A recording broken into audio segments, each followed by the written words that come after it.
Welcome back to our mini-series, The Lone Screenplay Winners, where we talk about the films that solely won an Oscar in the writing categories here on the Lone Screenplay Nominee Podcast. My name is Matthew Anderson, and today we have a very special guest today by the name of Shadan Larki, who is an awards predictor and film podcaster over on InSession Film with people like J.D. Duran, Brendan Cassidy.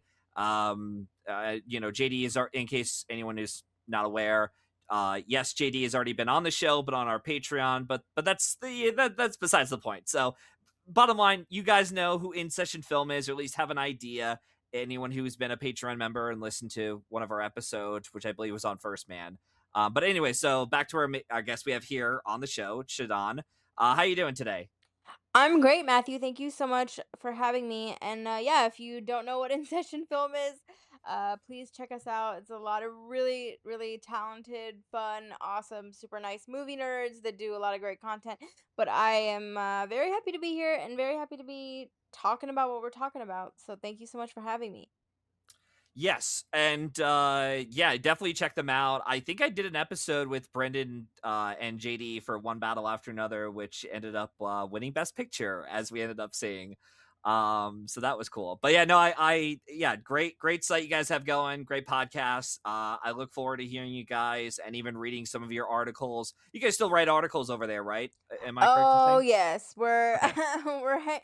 forever gonna be, hanging on to the writing, in addition to the video and the podcasting and stuff. But there's still, a special place in my heart for the old fashioned film criticism.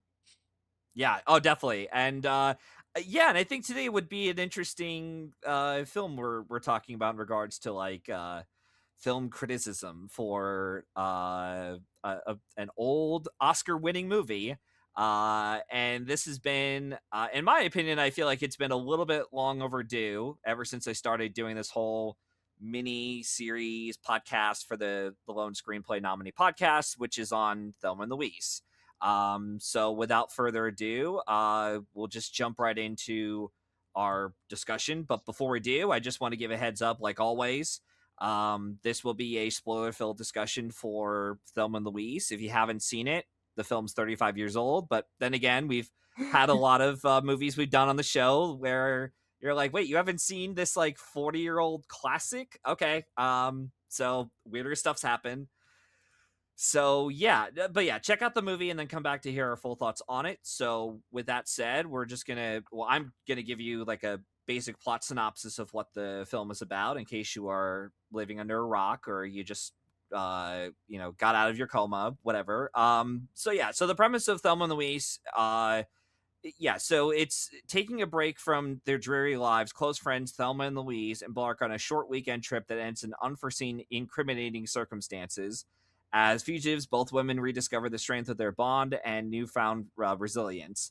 And so Thelma and Louise was written by Callie Corey. I think I might have mucked up her pronunciation. I apologize.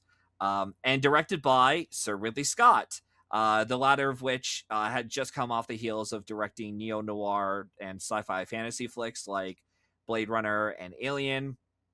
And as far as the cast ensemble, like who's in it, so to speak, Gina Davis, Susan Sarandon, Harvey Keitel, Michael Madsen, Christopher McDonald, Brad Pitt. We might actually talk about it a little bit on the show of like some of the other casting possibilities because after I did my rewatch, I was looking through and I was like, wait a minute, they were originally asked to be a part of this movie. Okay, so we'll definitely talk about that later on in the film or in our discussion of the film. And so yeah, so as I mentioned, it's been long overdue for us to for at least myself to bring this episode up or talk about this movie on our podcast. Simply because Brad Pitt's become an Oscar winner in the last couple of years. We've had Sir Ridley Scott, who's getting his honorary Oscar win later on this year. I think in like November or December he's getting it, along with like Glenn Close and a couple other people I'm forgetting on the top of my head.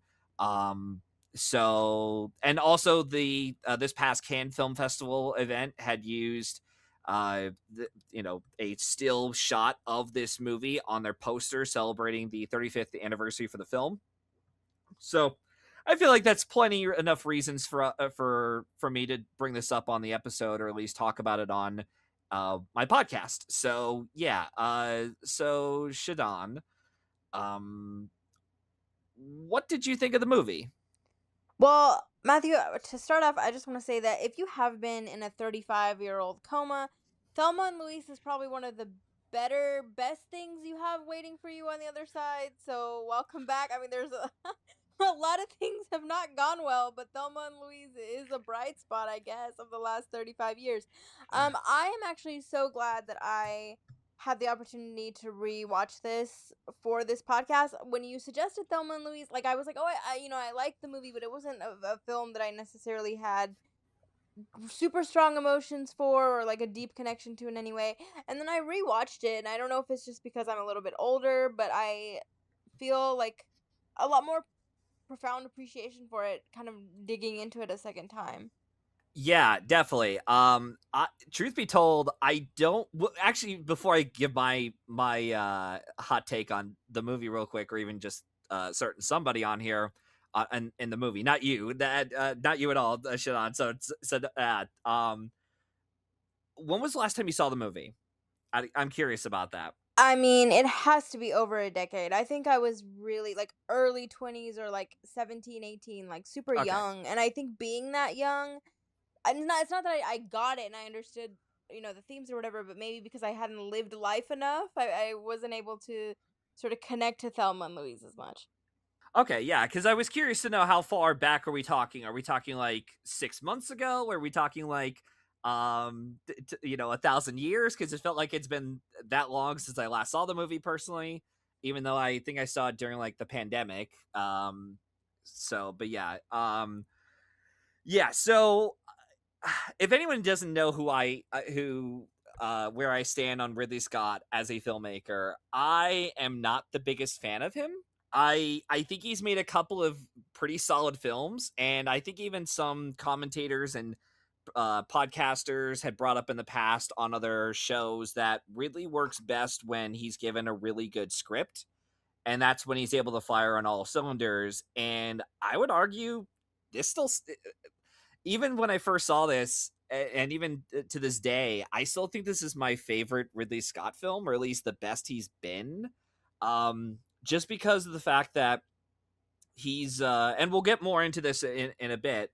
But one of the main things about the movie that I appreciated was that, unlike a lot of other Ridley Scott movies that I've seen, even for the modern ones, this one, it does take it so seriously, but it still has a fun tone. Like, it's still able to embrace the fun side of these characters, and even allow us to connect to these characters and understand where they're coming from. Especially with Thelma and Louise. Louise is a character who has a traumatic past that we don't really get like a detailed monologue explanation of what happened to her specifically, but we could tell by the way that Susan Sarandon plays that character, with her facial expressions, the way that she talks about not wanting to talk about what happened in Texas, or even just the way that she's playing this character. You get so much out of her within that performance, and Gina Davis is really good too, playing Thelma, because she goes on an arc of sorts, which I really like and I appreciate a lot. But that's just my starting point, I guess, on the movie. So where do you want to start with the review for this? Like, where do you want to begin with this movie? Well, I just want to say I think you actually stole my hot take because my hot take was also going to be that I absolutely think this is Ridley Scott's best movie. I'm happy that he's, winning an honorary Oscar, and I do think he is a great director, but I wouldn't put him in sort of an all-time great level. Like, a lot of his films are films that I enjoy. I like them. I understand why something like Alien is so groundbreaking, but like, does he have that many true masterpieces? I don't think so, and I think Thelma Louise is probably one of them, if not the only one. And I think I completely agree. I think when Ridley Scott has when he's not involved in the writing, he just does a better job. I feel that way about a lot of our auteur directors, I'm sorry to say. But no, I That's completely fair. agree. I completely agree. And the thing is, when I was sort of looking up, I mean, he has 69 directorial credits. Now, some of them are shorts and commercials and all that kind of stuff. But, like, I think the problem with being that prolific is that when you have some duds in your filmography, it becomes harder to appreciate, like, how good the good ones really are because they get buried underneath a lot of the especially more recent stuff. Um, and so, yeah, I'm glad that, like, I was able to revisit this and be like, "Oh, yeah, like, Ridley Scott, like, has some juice," as the kids like to say. Like, Yeah. um I think we like underappreciate him now a little bit because again, the more recent films they just haven't been hitting very well. Um, but this is, I think, yeah, like the best that he has been for me anyway.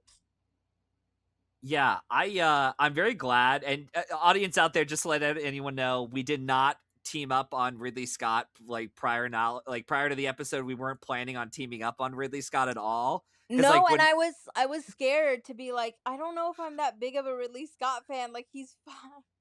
So when yeah, you said that, I was like, whew, I breathed a sigh of relief for sure. I, I was afraid that I was going to be the one getting heckled and booed off stage off my own podcast to be like, No, what? no. Listen, Matthew, Yeah. we're going off that cliff together. Yeah, literally. But so it was very refreshing for you to say like, oh yeah, I'm also not like the biggest Ridley Scott fan in the world. I'm like, wow, I like this. That's awesome. Like just like coincidentally, we just planned this whole thing. So, anyways, yeah, yeah, but I do agree though. Like, really, he does have a couple of films that do work. But again, like as we've been seeing, and you even pointed this out really well too, as we've been going through or even past our years of like when certain older films come out, and we're seeing it how Hollywood has changed over the years, especially in recent years, some good, some bad.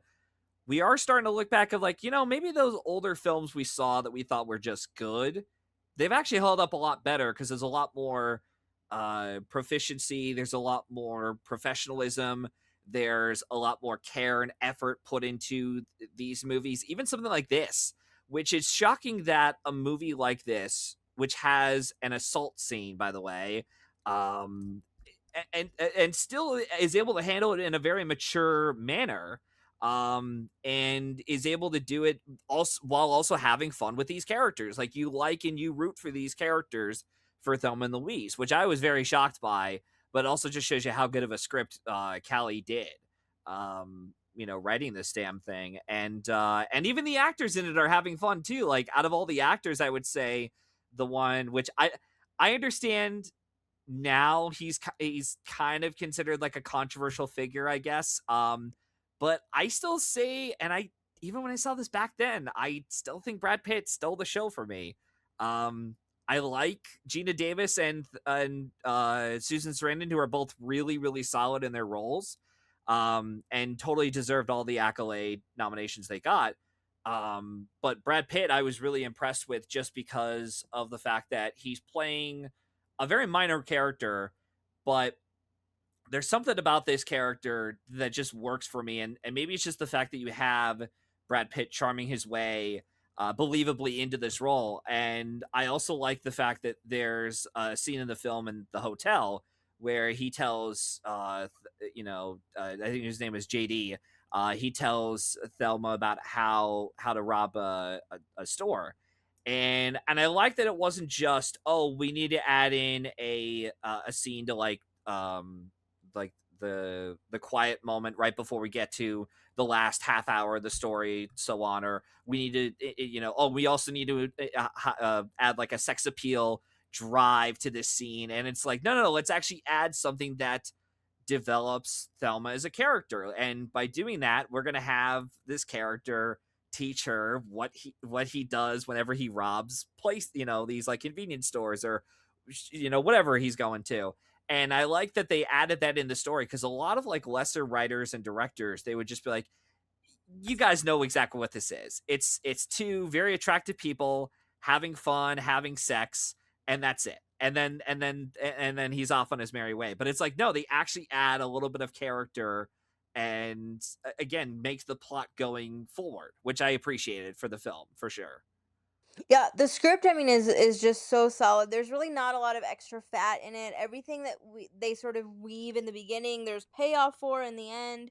To your point, like with the Susan Sarandon character, it's not beating you over the head with like, what they've been through necessarily, or like what the themes of the film are. It's kind of like a really show don't tell perfect example of that style of storytelling, of letting the dialogue and everything do the work rather than sort of this like um heavy-handed. It's not a very heavy-handed script at all. And I like, yeah, that we do still get like this buddy comedy, buddy road trip type of a movie, but you have obviously these heavier themes um woven in it. And to your point about Brad Pitt, I mean, I don't know if I would say he stole the show, but it is one of those performances where I can see why people were like, okay, who is that? Similar to like a Margot Robbie and Wolf of Wall Street, like a very Yeah. charismatic, like star making type of a performance. That is definitely held up well. For me, the star of the show is the chemistry between Gina Davis and Susan Sarandon.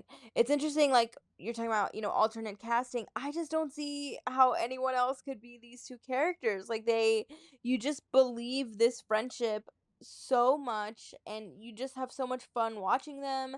And when they're hurting, you sort of hurt for them, and like it's beautiful. It's one of the best depictions of friendship that I've seen on screen, particularly female friendship, um, and what a special sort of bond that can be.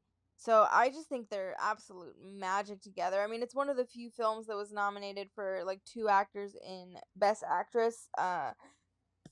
Two actors in lead categories in particular is like pretty rare, and so to have them both recognized there is really cool. I don't even know who I would pick. Do you have like a favorite? It would Oh, that just seems impossible to me.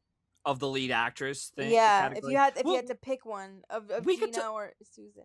we could talk about that later on in Yeah. the episode. Don't worry, we'll get to our award discussion with that. I did want to mention we're talking about actresses. And I agree with you. Like the film, at the end of the day, it really does rely on Gina Davis and Susan Sarandon. Like that, they are the heart and soul of the movie.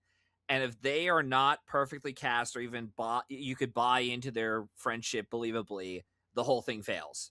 And I was also looking through just some of the other actresses I wanted to bring up. Goldie Hawn and Meryl Streep wanted to make a movie together, and this was one of the scripts that they had considered, but they ended up getting a chance to work with each other on Death Becomes Her. Michelle Pfeiffer, she was like another actress that was going to potentially be one of the characters in the film. It was Michelle Pfeiffer and Jodie Foster were originally chosen for the leads, but because production had took too long, or pre-production had took too long, they dropped out to do other commitments.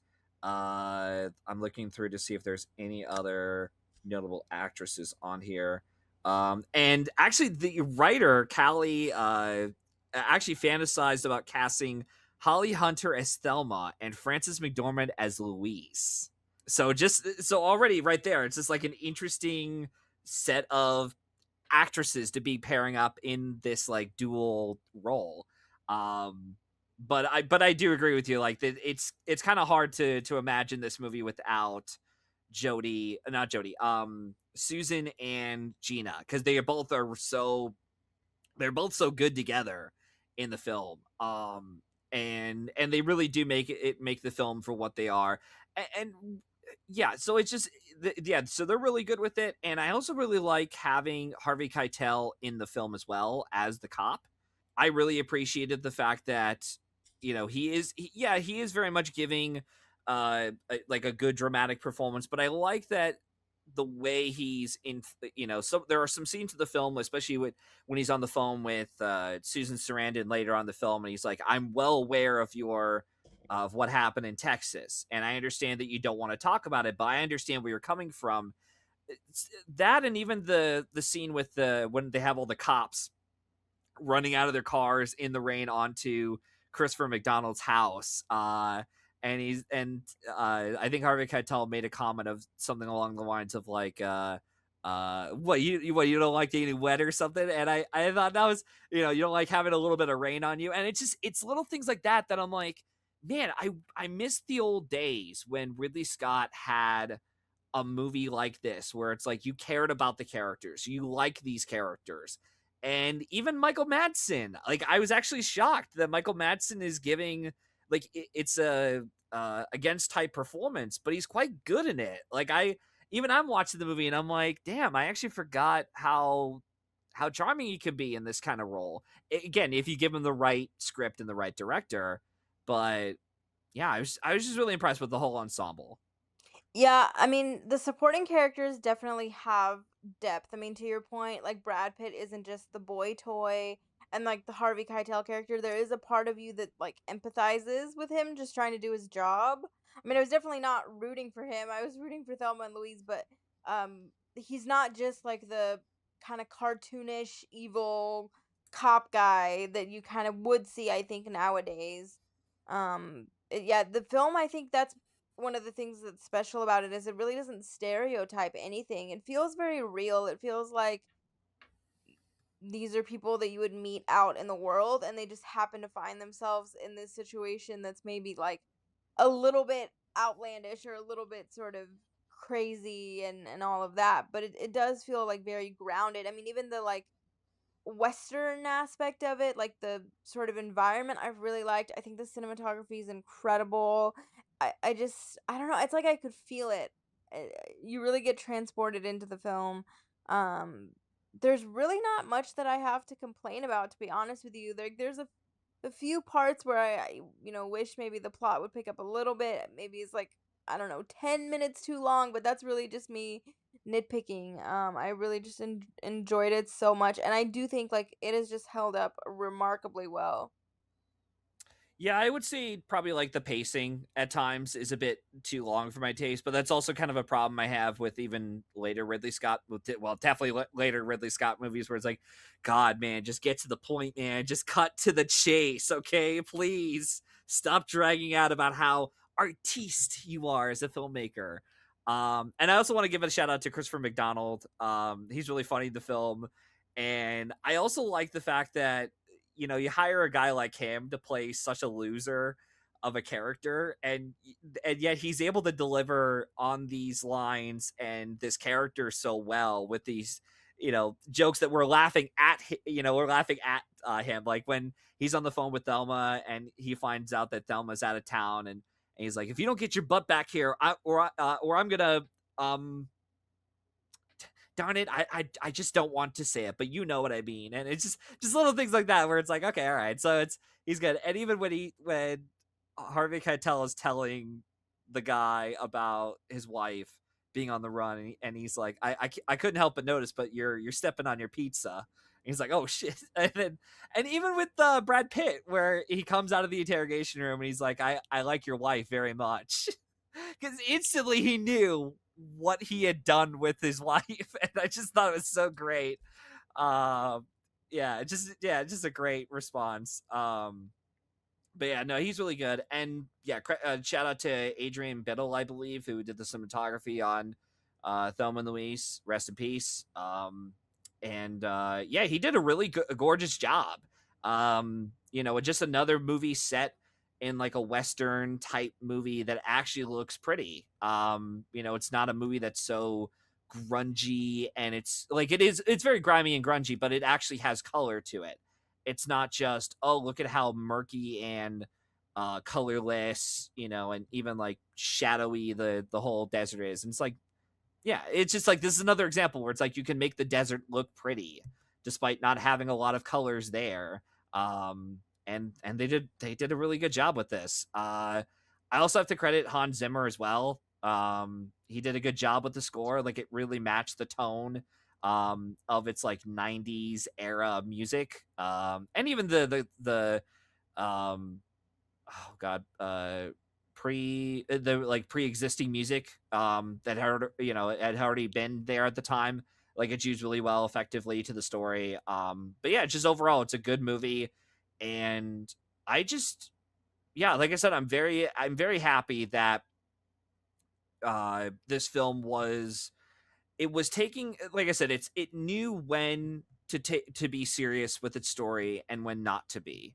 and sort of alleviate some of the more darker moments with the humor said all throughout the movie. Because again, even with the bar scene, which I don't know how you felt watching the whole bar scene, but when I started that scene, I thought, I'm like, I already know what's gonna happen, and I guess it shows you how much credit I have to give the movie is that you know what's gonna happen if you've already seen the movie.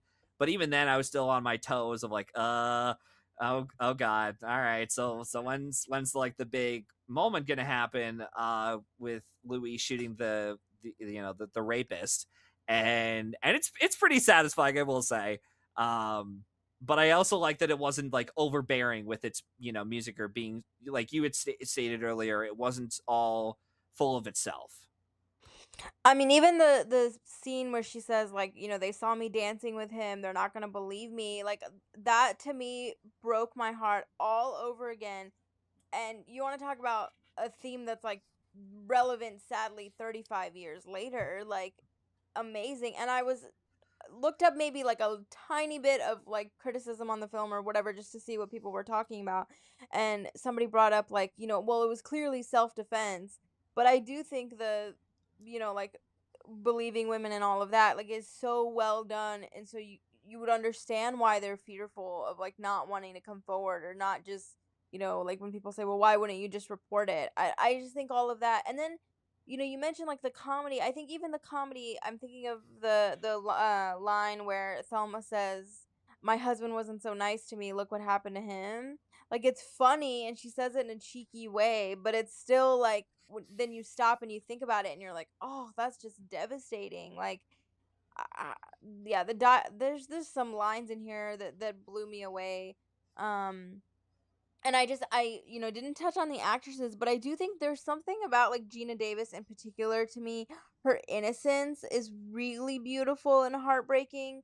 And Louise, like, she's a stoic character, but I think, again, a lot of times nowadays when we see these sort of stoic characters, it's like there's not much nuance to them, or it's harder to find kind of root for them because they're just so cold. But she's like almost like, I don't know, the right amount of stoic or something, but it's just like that match of that vulnerability and stoicism together is just dynamite to me. And yeah, all of the moments, I think, where they were together, I was just thought was just perfect, and I wanted it to go on forever. And yes, I agree with you.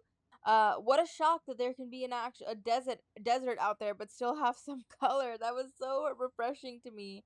Um, yeah, just this movie really knocked me out. And speaking of not, and I've seen the scene, obviously we've all seen the cliff scene, but every time I'm like, maybe there's a part where maybe they'll make it. Maybe, that's it doesn't end the way it does, because you're just so invested that even when it still is just so heartbreaking. Yeah, that scene is really good too. And it's also funny too because we another aspect of the film I wanted to bring up, because even when I saw this the first time around, the I guess for me the better Ridley Scott movies, this and The Martian, from what I remembered of The Martian, it's been a while since I saw that film, but I remembered what made those two films work for me is that Ridley Scott is directing his movies less on his artiste Ridley Scott and more on the same level like his brother Tony Scott did with some of his other films, like True Romance, like Top Gun, where it's like he's gonna have fun with these characters. He's gonna make it very colorful. And his films, his earlier films like Alien and Blade Runner have been colorful movies, especially Blade Runner. You see the colors pop in that movie, but they take themselves so seriously within those films, whereas this, again, it's having fun. And as I said before, like it's able to find that balance of when to be comedic with its moments and when to be dramatic. I mean, even with just the way Thelma points the gun at the cop when she takes Luis out of the car and into his car.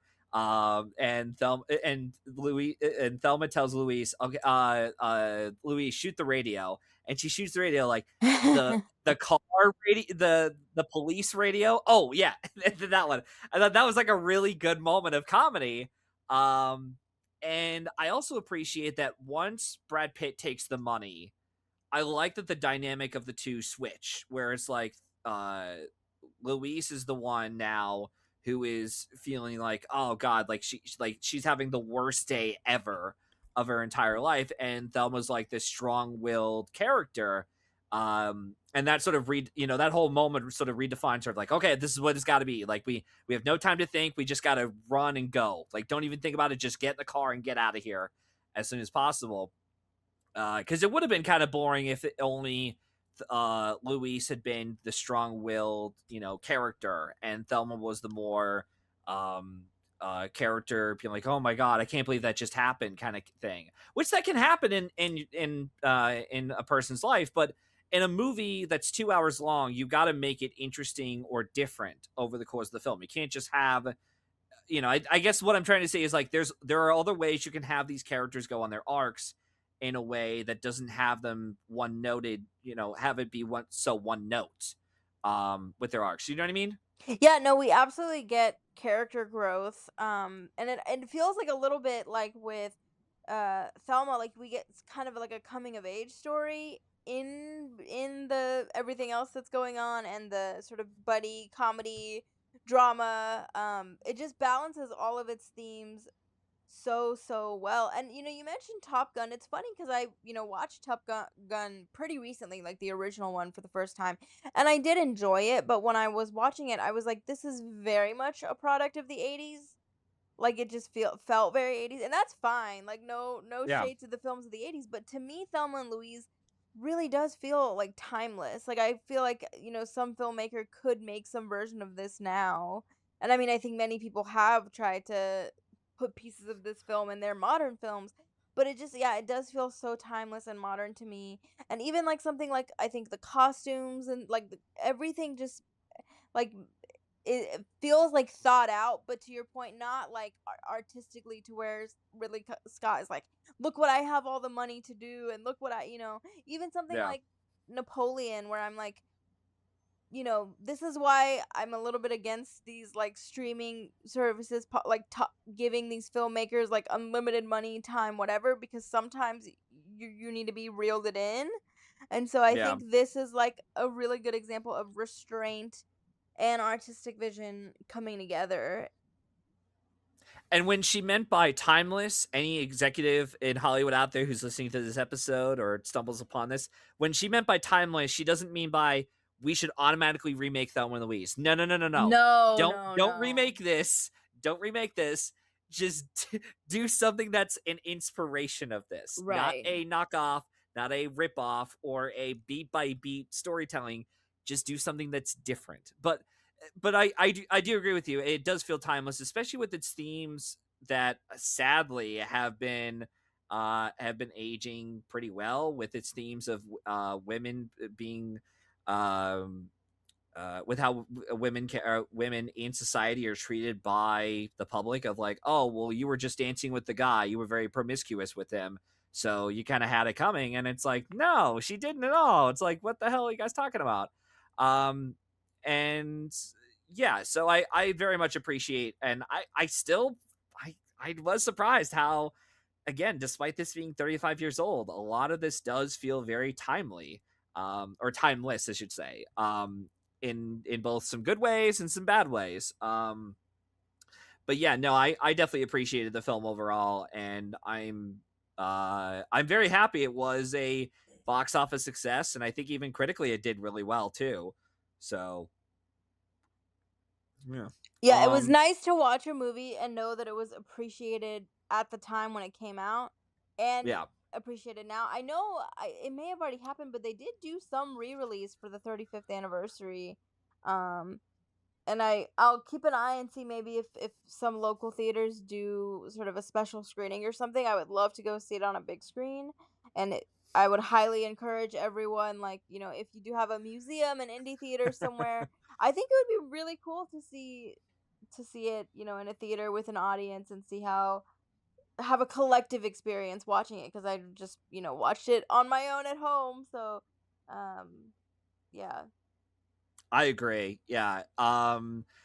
It's I will say that the one downside right now is that I don't have I know, well, we're recording this in like like June 20th. But I know there's like a Criterion sale that's coming up in like end of June that's going to last until July. If I had my hands on some extra cash and maybe even um a chance to actually look over my list, I might put this on my Criterion collection possibility of being like, oh, I should upgrade this to like a 4K Blu-ray or something. So yeah, because I ended up getting like an older Blu-ray copy, but it still looks good.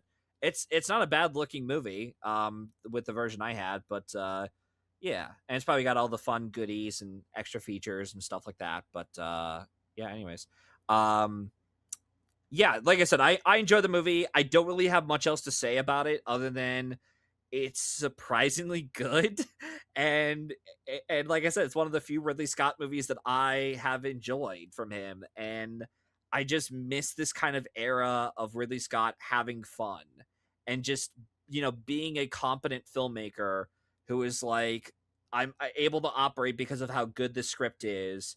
And even in his worst movies, he's still able to cobble up some really good actors, but and a lot of it is because of his reputation as a filmmaker. As you said, the guy's made like was it like 90 plus credits. Some of them are music videos and Mm. commercials, but it's like he's worked with almost everyone in the industries. From Brad Pitt, Leonardo DiCaprio, Russell Crowe. There's other ones I'm blanking on right now. I think Marion Cotillard was in a movie once directed by Ridley Scott. I think A Good Year. I could be wrong, but yeah, but an interesting filmmaker to say the least. And yeah, I'm very happy that he's at the very least going to get an honorary Oscar later this year. So that'll be cool. Do you have any other thoughts on the movie itself before we go into our awards discussion? Well, I do just want to say that I was ferociously Googling Thelma and Louise screenings, and Gina Davis has said publicly that she never wants this film to be remade. And I would like to say we should all respect Gina Davis in all Yes. things. Let's never forget she was our first female president many moons ago on a TV show that changed my life and was canceled far too soon. Oh, I didn't know. Yeah, I I didn't know would. she was It okay. was Oh. literally called, I think, Madam President or something like that, and she played like the first female or commander in chief, something of that nature. But it was Gina Davis, and she was the president, and it was great. Huh. Okay, I'll have to look into this because this is the first time I'm hearing of this. So, all I'm right. here to educate the masses, Matthew, on TV shows that ran for one season in the 2000s. This is a very important niche category of pop culture. Yeah, well, someday at the very least, you should teach the audience something on your episode, and if you do, then for better or for worse, you've done your job. So thank you for making this episode stand out and memorable in that Yeah, way. I anything I can do, Matthew, anytime. It's my pleasure. Awesome. All right. So I think we could get started on the awards discussion for Thelma and Louise. So yeah, let's do that. So Thelma and Louise premiered out of competition at the 44th Cannes Film Festival and was released in theaters on May 24th, 1991 in the United States. It would end up grossing over $45 million dollars on a production budget of $16 million dollars, making it a financial success. While it didn't get into the Best Picture lineup at the 64th Academy Awards, which we'll definitely get into in a moment on what happened there potentially, I don't know. It did get 6 Oscar nominations that include director, 2 lead actress nominations, original screenplay, film editing, and cinematography. However, the film only won original screenplay, beating out Boys in the Hood, Bugsy, The Fisher King, and the Grand Canyon, I should say. Drop which is a lone screenplay that I may or may not cover on the main show down the road. We'll see. So first question I got to ask before we get into our lead actress category, uh, why do you think Thelma and Louise managed to win original screenplay? I mean, it's just a really, really good screenplay. I would argue, really, the screenplay is like, if you had to pick one standout, I mean, if you can't really like differentiate between the actresses or whatever, and there's like one thing you wanted to award, it would be the screenplay. Because I think if you don't have a good screenplay, like if you don't have that kind of zippy dialogue and all the sort of events and the all of that, like the magic is the screenplay. So it makes Yeah, sense to me. It's such a deserved win. Like honestly, this may be one of my favorite screenplay winners. Like if we look at sort of because we've had some clunkers, I will say, but this is just such a solid, deserving win. Incredible. yeah, it's no Green Book. Yeah, I remember that movie. Unfortunately, yes. Yeah. I did Yeah, it see that one in the theater, sadly. yeah, well. Yeah, I'll talk about that another time. Yeah, no, but I do agree with you. Like it is like the reason why the film works is the way it is because of that screenplay, as you said. But I also think that yeah, it's a consolation prize for the film itself, and it wasn't really strong enough to take down some of these other contenders or some of these other categories it was up for. I did find out it won the Golden Globe and Writers Guild prize for screenplay, so that kind of helped it out a lot for sure. And yet the BAFTAs, which were happening, I think, after the Oscars for this film, because they had a weird BAFTAs at the time, they weren't like precursors as they are now until like the American Beauty year. No, it was after American Beauty year. So like the year that Gladiator won Best Picture, that's when the BAFTAs became like a precursor toward, and then the Oscars would be the last like major prize.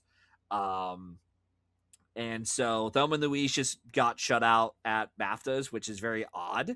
But at least they nominated it for Best Picture, I'm pretty sure. So yeah. But as far as lead actress goes, what was your question you said earlier about that? Oh, You like mentioned. I was just gonna say if you had to pick one, not even necessarily for the Oscars, but just in terms of like which performance you liked better or which character you liked better, like what would you pick? Or who would you pick, Um, I should say. I would say Susan Sarandon a little bit more. Um, I like Gina Davis a lot in her role as Thelma. I think she's really, really good in that role. But I will say, now that I have seen Susan's Oscar winning performance in Dead Man Walking, I prefer this one more because I think there's a little bit more complexity. There's a lot more that she's able to play with for the role. Um, I mean, either way, there was no way that either of them were going to win lead actress because of who ended up winning the Oscar at the end of the day. Um, but of the two that I prefer slightly more, I guess it would be Susan Sarandon for me. What about you? Interesting. I was gonna say Gina Davis. There's something about again like that vulnerability and sort of innocence that she has that really like got me in the heartstrings. But you know, knowing now, like 35 years later, I think Gina Davis she already had an Oscar at the time, and then Susan Sarandon like she won a couple years later, and so knowing that they have their like little gold men statues, I'm not like super stressed about the fact that they didn't win. It's not a Glenn Close situation where I'm just like, oh, another missed chance to award, you know, like two of our best. Like they have their Oscars, they're fine. So I'm not worried about them. Yeah, they'll be fine. Yeah, they'll. Yeah, yeah, they'll be fine because there are other actresses out there. You mentioned Glenn Close that were just like, wow, they're just never gonna win an Oscar, are they? Like they keep getting nominated multiple times, and it's like, damn it, like that person, my favorite actor or actress out there, is just never gonna win. They might become the next Peter O'Toole or Deborah Carr. You know, it's like, but it is what it is, unfortunately. So, I um, mean, we do have to talk about like the big behemoth of that year that kind of won everything was Silence of the Lambs. It's like one of the few films in Oscar history that won, you know, picture, director, actor, actress, and adapt one of the screenplay categories. So like adapted screenplay, you got it. adapted screenplay. So was Thelma and Louise like in any world ever going to challenge Silence of the Lambs? I don't think so. Even if there was a world where you split up Sarandon and Davis and put one in lead and one in supporting, I still don't know if maybe one of them would have pulled through. Maybe for supporting actress, but I mean Silence of the Lambs because I mean Jonathan Demme, I think I would give him director over Ridley Scott. I think you know Jodie Foster, like that is an incredible performance. Yes, she already had an Oscar, but I can't really argue with her winning lead actress, especially because I don't know which Thelma and Louise actress I would sort of push. So, um, Well, looking over the director lineup, which I've seen all the director nominees in that lineup except for Bugsy. Bugsy's the only one I haven't seen yet for Best Director. But it's a pretty good lineup. Like you had JFK, you had Thelma and Louise, and rest in peace to John Singleton for Boys in the Hood. I thought he did a really good job with that film, and it's one that I would recommend people watch because you could definitely. It's a directorial debut from John Singleton, and got his deserved 2 Oscar nominations, screenplay and director. But it's one where, as the film progresses, you see him get more confident and competent with his directing. Like and it's not like it's not like when it starts off, oh, it's like poorly directed. Like no, it's actually like well made for this being a directorial debut, and I think it just got out of film school. Um, but you could sense that this is one of those films where he had the passion to do something like this, to talk about this story with Boys in the Hood. Have you seen it yet? I have seen Boys in the Hood, one of the Okay. great directorial debuts in film, modern film history, certainly. I mean, it's just a really like arrival of a strong voice, and it's such an inspired Oscar nomination too, to have him in the best director category. I believe he was the first African American nominated for best director. Yeah, very first African American in cinema history ever to be nominated for best director, which is baffling but a very um deserving. So I think yeah, like second to Jonathan Demme, maybe I would give it to Singleton, or just give it to Singleton outright over Barry Levinson and Oliver Stone, kind of rounding out that category. Well, also I should point out he was I believe right now he's still the youngest director nominee at 24. So in case you feel like your your life went down the shitter, hey, look at that! Someone at 24 got a Best Director nomination. Insane. Yeah, I know he's like the youngest, but I didn't realize 24. Yeah, 24. Oh my god. Just put me out Yeah, to pasture. Crazy.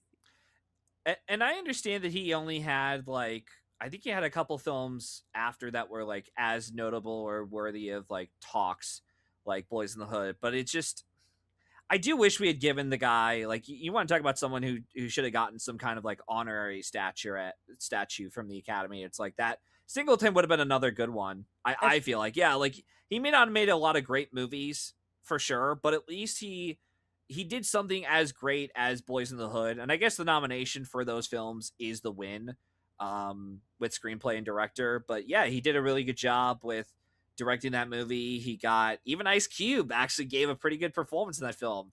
And then Lawrence Fishburne and Cuba Gooding Jr., who's really good in it too. But yeah, just overall, just a good movie, a very good movie, and one that I recommend everyone check that out as well in case you haven't already. It's just a really good movie. And also, I do really like JFK. Oliver Stone's another director where I'm kind of not, I don't know, I guess I would say mid, or like, not a lover, not a hater. Like he's good, made some good movies, but like JFK for like a conspiracy thriller type of a political thriller, I think is like really solid. So this is just such a good year for movies in general. I didn't realize like the 1992 Oscars really was a stacked year. And even like the Best Picture lineup, we got the first animated film nominated for Best Picture with Beauty and the Beast. Like that's just shocking. Yeah, and I mean, there's like another universe where I would have just been like, give Best Picture to Beauty and the Beast, and I do think Thelma and Louise like should have gotten that Best Picture nomination. Yeah, so I haven't seen. So I've seen 3 of the 5 Best Picture nominees, and the only theory I have as to why Thelma and Louise just didn't get in for picture, same with like Boys in the Hood, is that um you have the 5 spots, and I'm pretty sure Prince of Tides and so it's like the only 2 nominees in picture that were not in director were Beauty and the Beast and Prince of Tides. They were both more beloved by the Academy, and they were much more stronger contenders as a whole. Whereas I'd have to assume Thelma and Louise and Boys in the Hood, as strong as they ended up being, they were probably in that like number 6, number 7 spot for picture. Like if this were in a year Mhm. of 10, I do think that this would have easily, like both of them would have gotten in, no question. Yeah. Um, because they both feel like Best Picture nominees. If we had it in more of like a straight 10, or even in like a sliding scale, I still think they would have gotten in. because most times if you get into that director spot in a field of 10, you are likely in for best picture as well, as we've seen over the last couple of years when we've gone back to a field of 10 instead of a sliding scale. Yeah, I completely agree. In terms of the nominations that Thelma and Louise did get, the only one that I would replace is maybe editing, just because I agree with you. The only issue that I really had with the film was pacing. So that was the one that I was kind of like, I don't know. I'm not too sure about that one. Like maybe replace it with score. I don't know. I personally wouldn't necessarily nominate Brad Pitt, but I know a lot of people feel like that should No. have been his first Oscar nomination. No. And even I'm like, as much as I'm like, yeah, he definitely stole the show, I'm like, no, don't give him the Oscar nomination for this, guys. Like, don't. Please. Yeah, it's like he's good. He's very good and he does stand out. He's definitely a big highlight of the movie. But even I'm like, yeah, don't you don't need to nominate him for this. There's other performances he'll give down the road that are worthy of the recognition, as you said. Um but yeah, no, just a really good, solid lineup we had. I don't really have any other issues with the other nominations that Thelma and Louise had. I mean, cinematography is really good.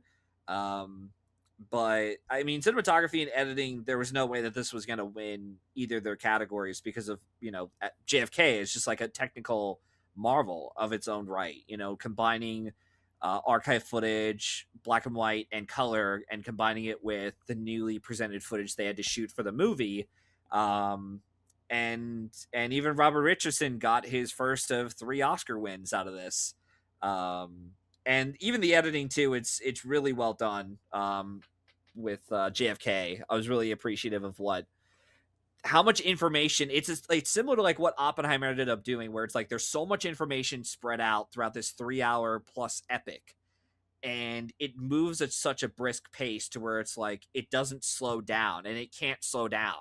It's almost like we'll give you enough information to understand what's going on, but at the end of the day, it's like we got to keep going. If you're lost, you're on your own, kind of thing. But I appreciated that Pietro Scalia and Joe Hutching did a really good job with the editing on JFK.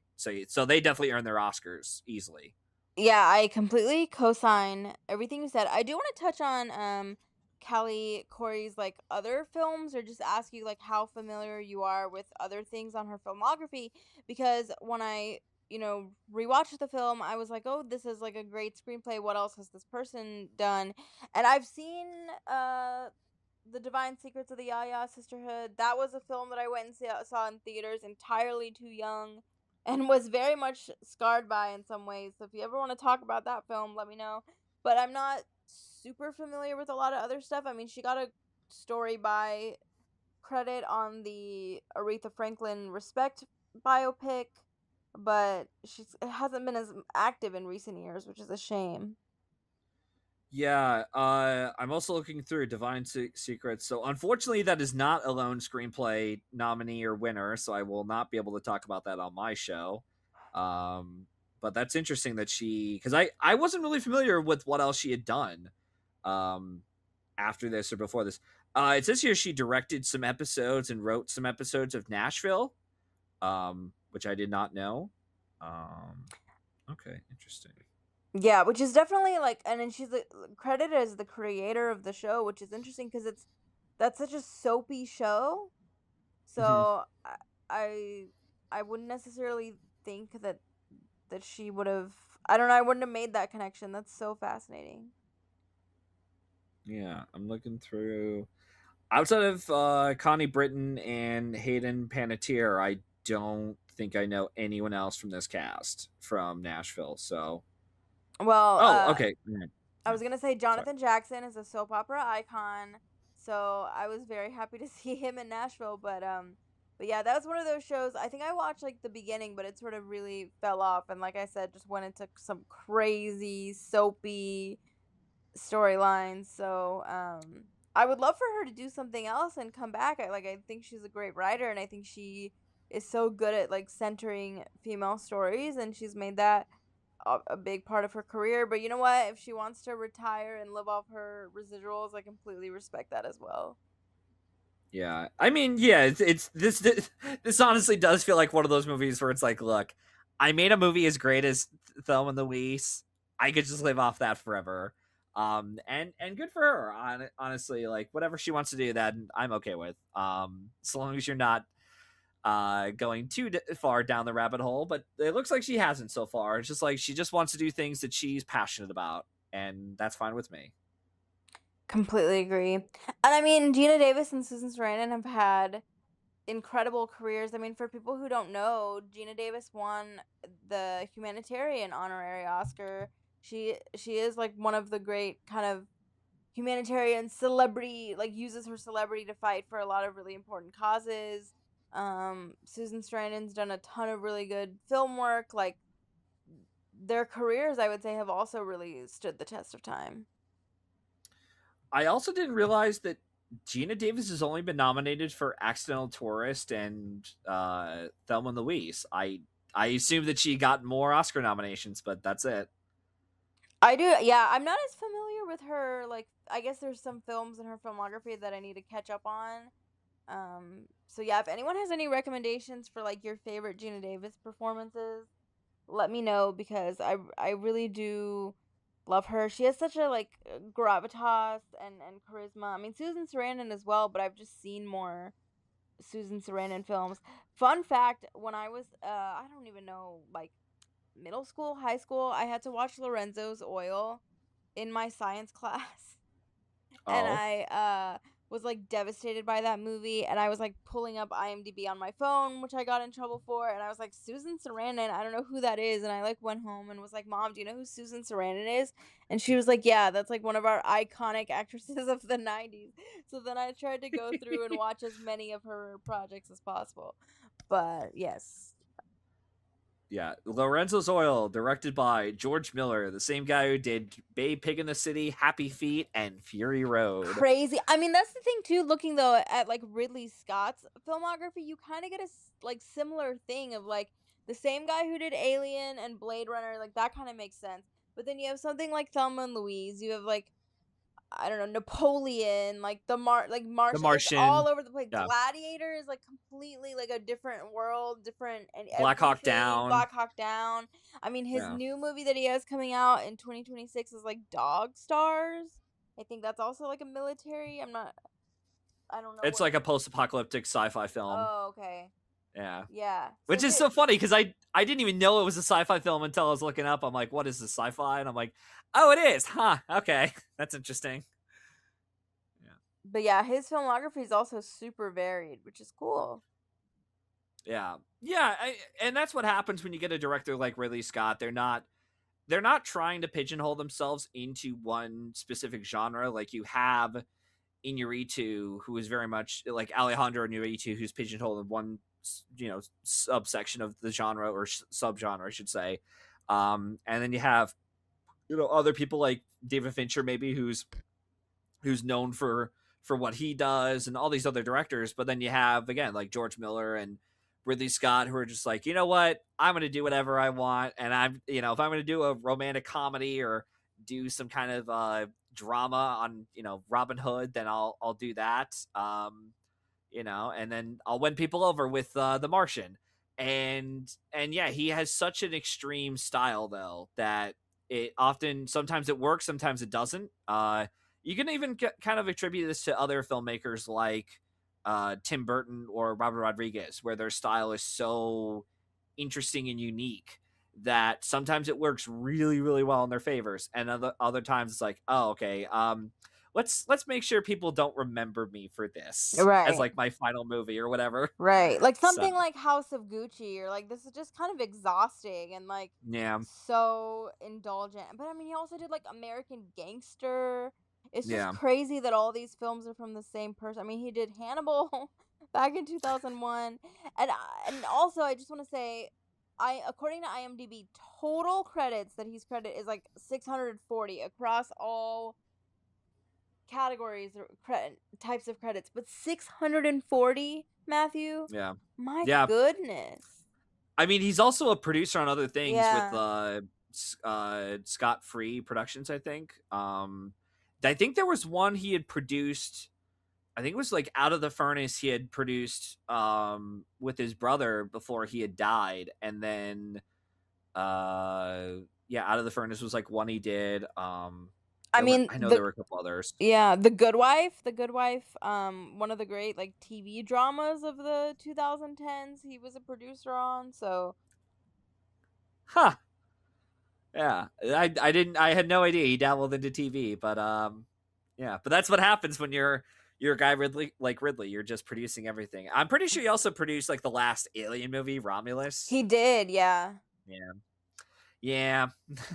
Yeah, yeah, I'll save that for when I talk about Alien on my Patreon. Yeah, all of this to say, Thelma and Louise is a very good movie, and if you haven't seen it in a while, it's definitely worth the revisit. There's so much to enjoy. What Absolutely. And yeah, no, he's an interesting director to say the least. And like I said, I was rewatching this. I'm like, you know, this is actually one of the few Ridley Scott movies I actually enjoyed watching. I would Yeah, go as far as to say, like, if I had to pick a Ridley Scott movie to win picture, I would pick Thelma and Louise over Gladiator. I do enjoy Gladiator, but like this one again just kind of meant more to me, like connected with me more than Gladiator did.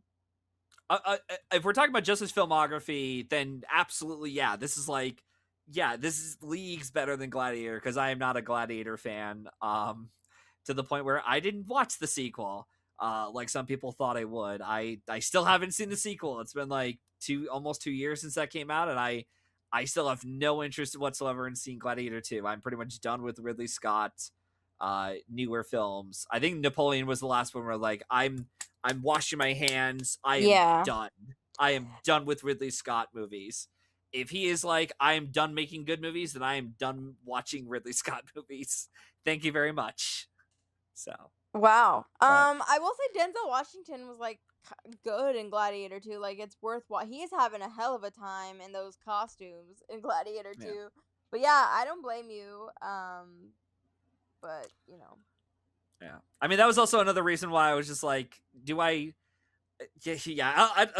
The whole alien thing, I'll get into maybe off air. I'll tell you, yeah, but yeah, I'll just yeah, it's just a headache. Just with like modern Ridley Scott movies, and it's again when I'm watching Thelma and Louise, I'm like, where was this Ridley Scott? Like Right. we couldn't Yeah. get like even if we got through your like artiste Ridley Scott movies, like every 5 movies, if we have to deal with that for every 5 films you do a movie like Thelma and Louise, then I'm fine with it. But we haven't gotten a movie this good from Ridley Scott in a while. Like The Martian, I think was like the last really good one for me.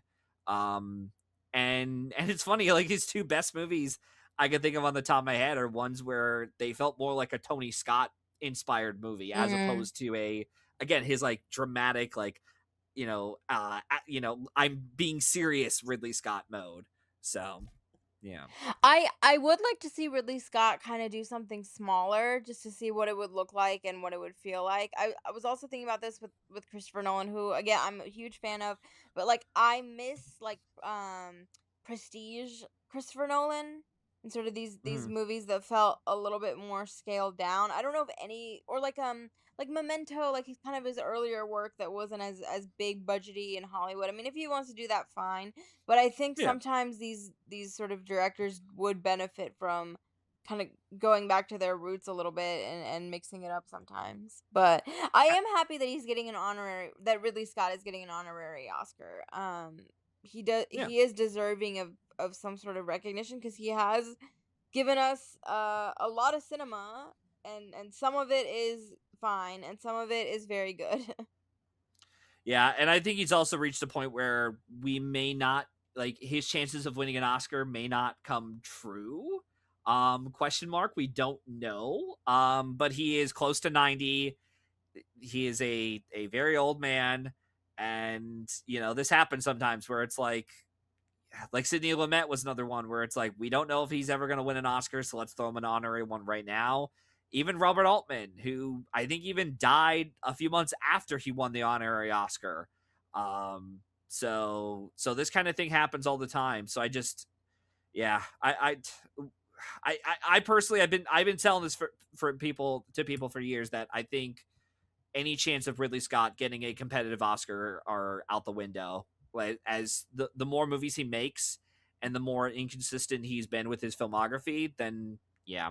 But It does feel like if he has a film that hits, he would get one. It's just his films are not hitting in a big way. And maybe like you said, his last real shot was The Martian, but I mean he's 88 years old, so I just feel like, and it's okay. Like, if he wants to keep making movies until the very end, that's fine. If he wants to retire, that would be great too. I'm not gonna tell an yeah, 88-year-old Sir Ridley Scott where he should take his career, but yeah. many, I will say, we've kind of dunked on him this episode a little bit, but there's a lot of filmmakers I think who would dream of making a film as good as Thelma and Louise. So at least we have Thelma and Louise to keep us keep us company, and have that in his canon is pretty freaking incredible. It is funny how, yeah, just the idea of you telling Ridley Scott, who's like 88, like almost 90, and you're like, the idea of you even being like, Sir Ridley, could you please make better movies, but go to smaller scale? And he's like, oh, hush now, I could be practically your grandpa. All right, action on this big action spectacle, like Gladiator 2, like we said. But anyways, Well, so I just, in general, always have this question of, if I was like one of these filmmakers, I would probably reach the age of, I don't know, 70, and just be like, I'm done. I'm gonna like spend the last 2 decades of my life doing nothing and like secluded on an island somewhere because I yeah, can. But they just want to keep going. Good for them. I can't. That would not be me. I would be yeah. retired so young and just living off my residuals, like I said. Yeah, yeah. Because like I said, yeah, like there are some directors that have done that, and then there are others, like I mentioned, Robert Altman, who kept working. He was still making another movie when he got an honorary Oscar, and he was like, "Yeah, I still got another movie coming out around the corner," and then he passed away. So yeah.